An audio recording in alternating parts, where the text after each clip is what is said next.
उत्तर पश्चिम जिला थाना शालीमार बाग के अंतर्गत 10 जनवरी को दिन दहाड़े एक महिला की गोली मारकर हत्या कर दी थी। मृतका की पहचान रचना यादव के रूप में हुई थी। पुलिस ने मामला दर्ज कर जांच पड़ताल में जुट गई थी। पुलिस ने हत्या गुत्थी सुलझाने के लिए कई टीमें नियुक्त करी थी। हत्या की गुत्थी को सुलझाते हुए इस मामले में 3 आरोपियों को गिरफ्तार किया है।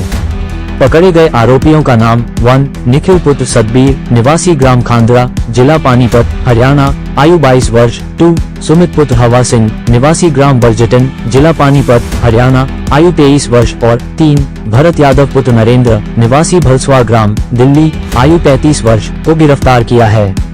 बताया जाता है कि आरोपी भरत यादव को पहले ही मृतक रचना यादव के पति विजेंद्र यादव की हत्या के मामले में भगोड़ा घोषित किया जा चुका था।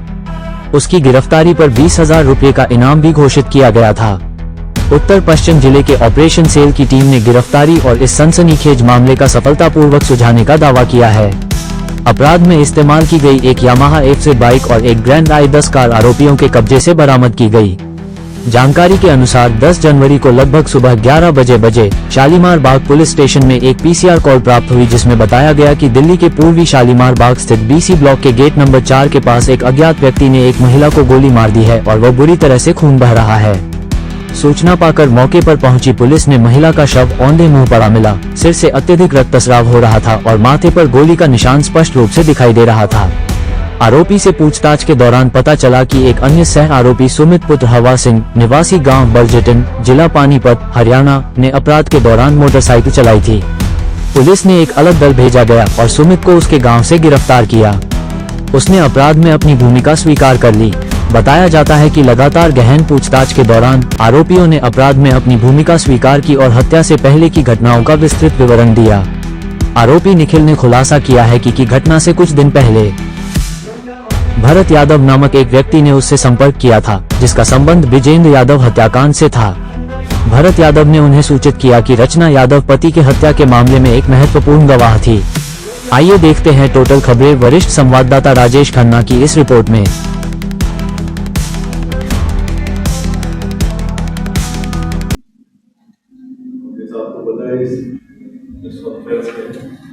शालीमार बाग में जो 10 जनवरी को सेंसेशनल मर्डर और ब्लाइंड केस उसके सॉल्विंग के बारे में बताएंगे। ये केस बहुत ही कहते हैं कि आजकल सीसीटीवी फुटेज भी है, सब कुछ है, उसके बावजूद ये एक्चुअल में बहुत ही कठिन केस था, क्योंकि इसमें जो तार जोड़े गए वो बहुत दूर दूर से तार जोड़े गए और क्रिमिनल्स ने पूरी सावधानी बरती थी कहीं पे कोई सुराग ना हो जाए।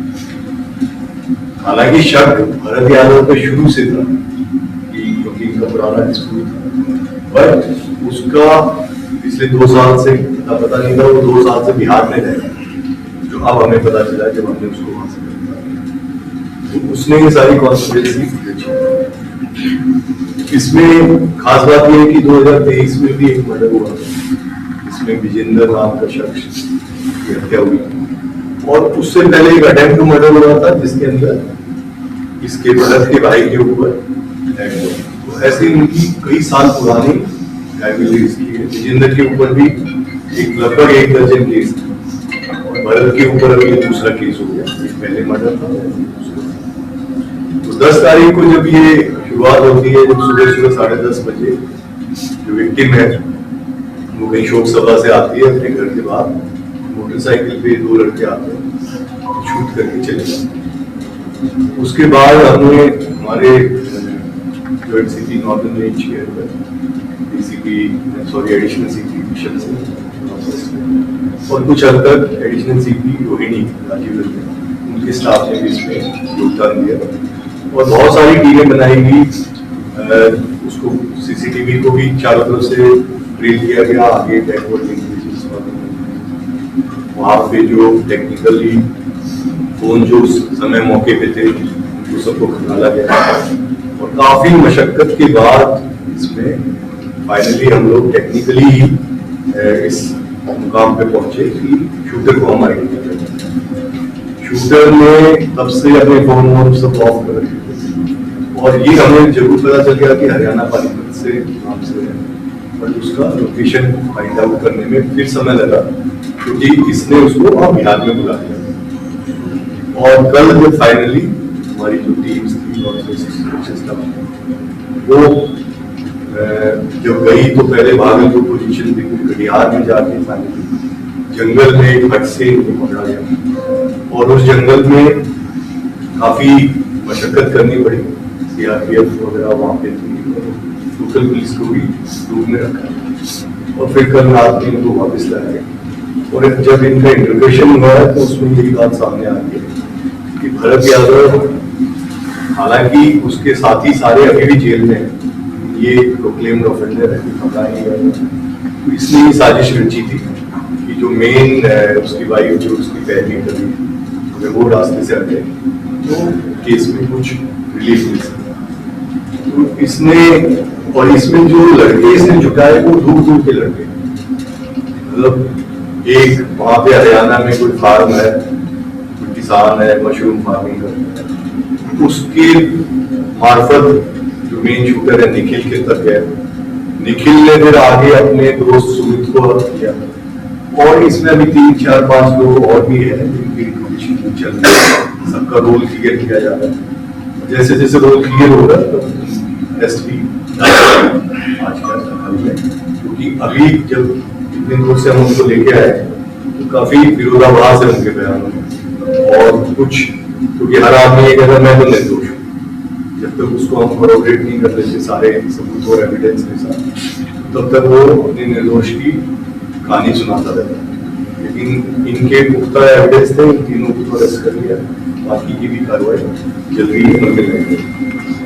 सीसीटीवी फुटेज आई काफी हेजी सी थी, उसको एक तो हमने उससे किया इम्प्रूव किया टेक्निकली अपने एप्स वगैरह, फिर हमने जो नेटग्रिड और जो बाकी हमारे सोर्सेज है जिसमें डॉक्यूमेंट वगैरह भी है और वो एआई के थ्रू इसको पिन पॉइंट करने के लिए शक्ल को मैच कराना, वो सब चीजें जो वो शक्ल चारों तरफ से मैच होगी जब एआई के थ्रू उसकी फोन लोकेशन से भी सीसीटीवी से, तब हम बिल्कुल कॉन्फिडेंट हो गए कि यही।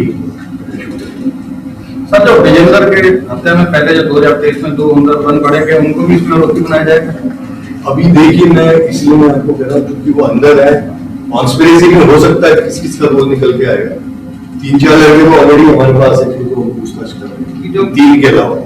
ठीक है, जो पहले अंदर बंद है सूरज और जय सिंह, संजू भी संजू तो आपको ये पता लगा है कि 8 नंबर जेल के अंदर है और उनको कहीं ना कहीं आवाज तभी ऐसा होने वाला है और ये हत्या होने के रचना यादव की हत्या होने के बाद अंदर बकायदा उन्होंने मिठाई बांटी है, तो एक सर में 12 दिन को सूचना दी है, उसको हम बिल्कुल ठीक से इन्वेस्टिगेट करेंगे और उनका रोल हुआ तो उनको सर कितने सीसीटीवी वगैरह इसमें देखे गए बता रहे 300 से ज्यादा ही है, 300 से ज्यादा ही, क्योंकि आप देखो पूरा रोहिणी के यूपीआर के पास मोटरसाइकिल वो गई है इधर से घूम के, तो वो सारा ट्रेन जहाँ से आई थी पानीपत की तरफ से लोग गए हैं, तो वो सारा हरियाणा का पूरा और कई स्टेट्स में बहुत ही हमने रेट डाली इनको ढूंढने के लिए, 5-6 स्टेट्स में हमारी टीमें गई।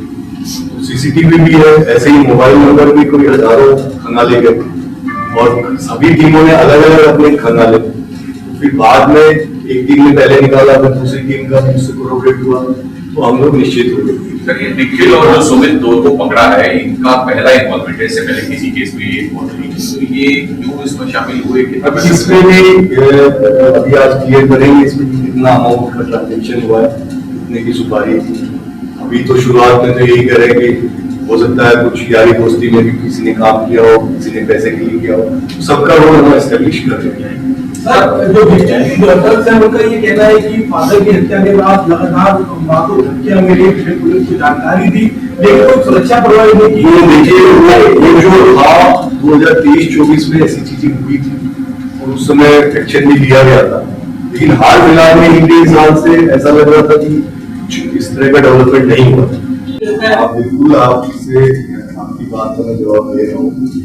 हर मीटिंग में डीसीपी की मीटिंग है, सीपी साहब की पूरे दिल्ली की मीटिंग है, लेफ्ट ओवर क्रिमिनल्स का हिसाब किया जाए, लेफ्ट ओवर क्रिमिनल के ऊपर क्या अफर्ट किए गए डिस्ट्रिक्ट में, उसके ऊपर स्पेशली स्पेशल स्टाफ एटीएस वगैरह को लगाया जाता है जब वो थाने से नहीं पकड़े। और ये बात इसमें जो गलत वाली बात है मैंने शुरू में भी आपको कहा, ये बिहार में कहीं भी किसी जगह 5-7 दिन से ज्यादा रुका है, और रुका भी है तो कहीं जंगल में, खेत में, नदी किनारे, उस तरह से ये चलता है।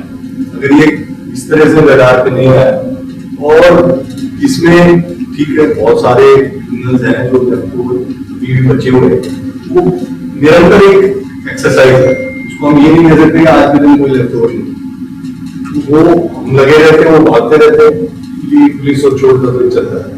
सर, ये जैसे विजेंद्र और रचना यादव की हत्या हुई है और उसके पीछे का कारण यही बताया जा रहा था कि बलस्ता गांव के अंदर इनकी प्रॉपर्टी थी, उसको लेन-देन को लेकर ही आपस के अंदर रंजिश की जाएगी कहा। हाँ, रंजिश थी, प्रॉपर्टी के ऊपर एक कोई 200 रुपये का प्लॉट है वहाँ पे, कोई खट्टे वाला बंदे के साथ, उसके ऊपर ही पहले के जो 2-3 केस है उसके ऊपर भी वो था। और वो रंजिश के अलावा इनका वैसे भी एक वो रहा है कि पहले रचना के जो हस्बैंड है उसके ऊपर भी कई 10 केस है, और यूपी, उत्तराखंड, दिल्ली वगैरह में। तो इसको अभी इंट्रोगेट कर रहे थे, इसमें कितनी सच्चाई वो देखनी पड़ेगी। ये बोलता है कि हमने उसको इसलिए मारा था क्योंकि हमें डर था कि वो पहले हमें मारा, तो एक्चुअली बदमाशों में मेरे होता भी है कि हम नहीं मारेंगे वो मार, इसका ये कहना था। देखते हैं जो सही है। मैं उस संदेश को दोहरा देता हूँ कि दिल्ली पुलिस सभी बदमाशों के पीछे है, किसी बदमाश को कोई छूट नहीं है। दिल्ली पुलिस हमेशा से बदमाशों का एक टेरर रही है, और आज जिस प्रकार का समन्वय district police, special cell, crime branch में आपने पीछे देखा होगा बहुत सारे गैंगस्टर्स और शूटर्स, एसोसिएट्स के खिलाफ एक्शन लिया गया, और अभी निरंतर उनके ऊपर एक हम दबाव बनाए हुए हैं उनके फाइनेंशियल वगैरह पर। पीछे हमने देखा होगा काफी दिन से कॉल भी कम हुई है एक्सटॉर्शन की, और मुझे भी विश्वास है कि हम सारे मिलकर काम करेंगे, जल्दी ही गैंगस्टर्स का दिल्ली से हम सफाया करेंगे।